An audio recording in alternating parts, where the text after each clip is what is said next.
Let us challenge ourselves to think big, act bolder, and serve with even greater heart under leadership of Secretary Vince Quezon. Let us strengthen our collaboration with other government agencies, with international partners, with private stakeholders, and with the Filipino public who depend on us. Above all, let us never forget that security is about the people that we serve. Every policy we write, every security screening checkpoint we man, every audit and inspection we conduct, it's all about protecting lives. To all the men and women of the OPS, past and present, this anniversary is yours. You have built this agency with sweat, sacrifice, and service. You have shown what it means to be guardians of the nation's gateways. And for that, you have our highest respect and deepest thanks. Here's the 21 years of service, and here's the next chapter, bolder, better, and even more committed to our mission. Happy 21st anniversary, OPS family. Maraming salamat po, Secretary Vince, for being with us today. Mabuhay tayong lahat. Maraming salamat po, Music Arthur Bibisnar. Your leadership have been instrumental in our office. Maraming salamat po sa inyong pagmamahal at dedikasyon. What a beautiful anniversary message. Palakpakan naman po natin siya. Now I guess, ladies and gentlemen, we are about to witness a very special video presentation tonight.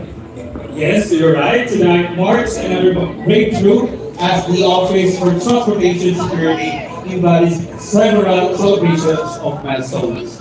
It honors the achievements and progress made by the men and women of OPS since it started. That is absolutely right. So at this juncture, kindly sit back and relax as we witness the history and accomplishments of the ODS for the past 21 years.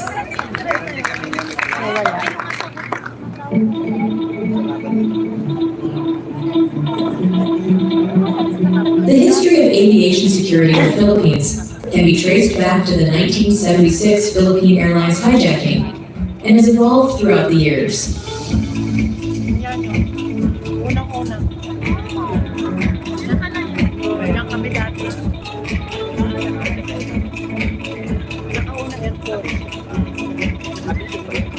This was further underscored by the notorious September 11th terror attacks in 2001, which transformed the way people travel, necessitating the need for a designation of an appropriate authority in civil aviation security.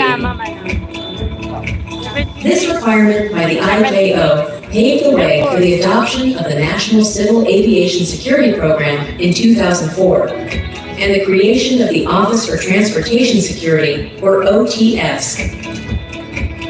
Recognizing that the threat of terrorism is not limited to civil aviation, the mandate of the OTS was later expanded to encompass the maritime, land, and rail transport sectors. Hello, shout out everyone. Terrorism within the transportation sector has significantly declined, largely due to the implementation of enhanced security measures.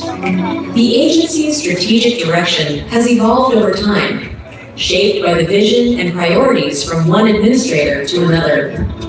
Every OTS leadership has its share in the effort to make a significant shift in its role from directly operating security services to focusing solely on regulatory and oversight functions. Since the transition, the OTS focused mainly on four main functions, namely policy and standard setting, where the OTS formulates, develops, and implements transportation security policies that serve as a baseline measure for transportation stakeholders. Oversight and compliance, to ensure that transportation stakeholders religiously implement security plans and programs aligned with national and international standards. Risk management. The OTS assists stakeholders in identifying and understanding their risks and vulnerabilities, enabling them to adopt appropriate measures to strengthen infrastructure and safeguard passengers. And training management and accreditation. This ensures that personnel performing security functions, or those with security-related responsibilities, are properly trained, competent, and certified to carry out their duties effectively. For over 2 decades, the OTS has stood at the forefront working with transport operators to develop and implement security measures that safeguard passengers, protect infrastructure, and defend against acts of terrorism and unlawful interference. In 2024, the OTS was able to process 46,771,732 departing passengers, ensuring that they reached their destination safely and comfortably. Without the OTS, there would be no independent force to oversee these defenses. No expert body is ready to face the ever-changing threats to transportation security. Today, under the administration of President Ferdinand Marcos Jr., and through the leadership of Secretary Vince Dizon, the OTS is working towards improving passenger confidence, bringing comfort, and elevating experience, making a transportation system that serves Filipinos.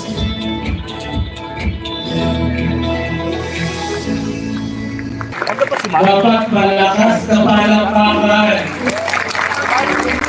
Once again, that is the history and accomplishment of the Office for Transportation Security and expect another year of hard work, dedication, in working Susunduin mo? with shared purpose to strengthen unity, di pa dapat confidence, nalaan. integrity, and service. Di ba late sila?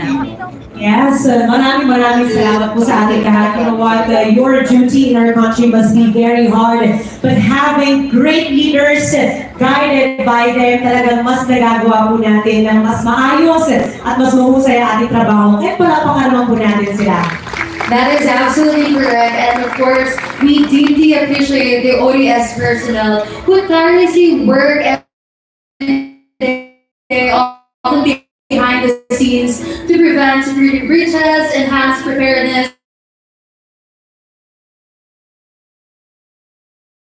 and promote the commitment to keeping our nation moving safely and securely. Yes, that's right. And with that, I guess this is a perfect time for us to recognize some of our outstanding employees who have shared their intelligence, their effort, and 100% in our office. Yes, that's right. So moving on, the program is awarding of the ODS Model Employee. I know we are all waiting for this moment. So, to give us the criteria, sir? Yes, the criteria of model employee for this year should have the positive attitude towards work. Pangalawa, enthusiastic.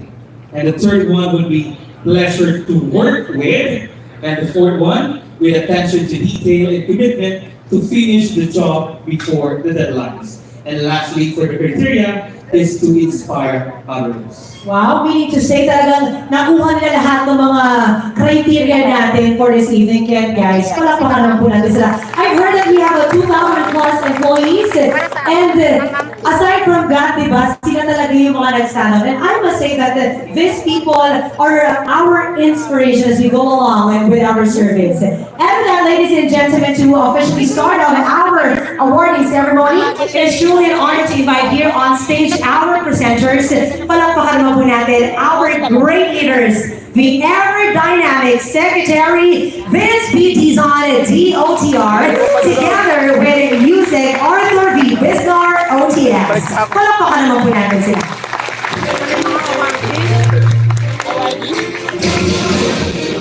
Meron yung sa labas sila. Ano na sila? Inform na sila. But of course, before we call on our awardees, let me read the citation.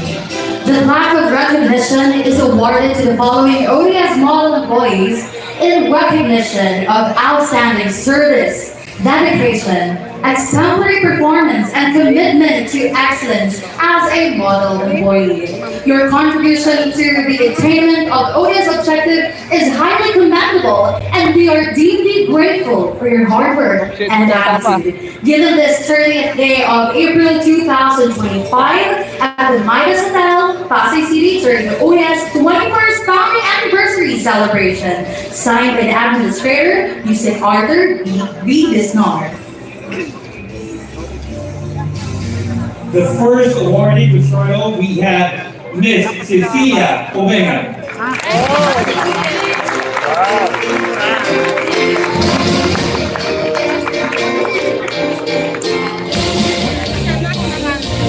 All right, go ahead, Miss Cecilia. Let's take a photo. Wow, our very first awardee for this afternoon. Okay, thank you very much. Let us also welcome on stage Ms. Lourdes P. Salas. Ay, si Mama. 50 vision, ano?